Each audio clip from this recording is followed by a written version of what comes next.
Hi friends, welcome to my channel చైనాలో మీ చిన్ని. China వాళ్ళు టెక్నాలజీ విషయంలోనే కాదు, ఫిట్నెస్ విషయంలోనూ మేటే. అందుకు ఎగ్జాంపులే ఈ లేడీస్. వీళ్ళ వయసు 70 ఏళ్ళు పైమాటే, కానీ ఎంత ఉత్సాహంగా ఆడుతున్నారో చూడండి. ఈ గేమ్ పేరు జియాంజీ. ఇది చైనీస్ ట్రెడిషనల్ గేమ్. కాయిన్ క్లాత్తో ఈ షటిల్ కాక్ని తయారు చేశారు. ఈ ఆటని సరదాగానే కాదు, ప్రొఫెషనల్గానే ఆడుతూ ఉంటారు ఇక్కడ. దీని మీద పోటీలు జరుగుతూ ఉంటాయి.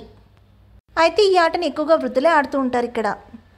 కాలి మడమలు, వేళ్ళు, కీళ్ళు సరిగా పనిచేయడానికి, శరీరం చురుగ్గా ఉండడానికి, బాడీ మొత్తం కదలడానికి ఈ ఆట చక్కగా ఉపయోగపడుతుందని వీళ్ళంతా చెబుతారు. ఇది అచ్చం బాల్ బ్యాడ్మింటన్ లానే ఉంటుంది. ఇందులో free style, single kick, double kick అంటూ ఎన్నో వెరైటీలు ఉన్నాయి. వియత్నాం, ఫిలిప్పీన్, మలేషియా వంటి ప్రదేశాలను ఇది పాపులారిటీ సంపాదించుకుంది. ఈ వీడియో మీకు నచ్చినట్లయితే please subscribe. Thanks for watching.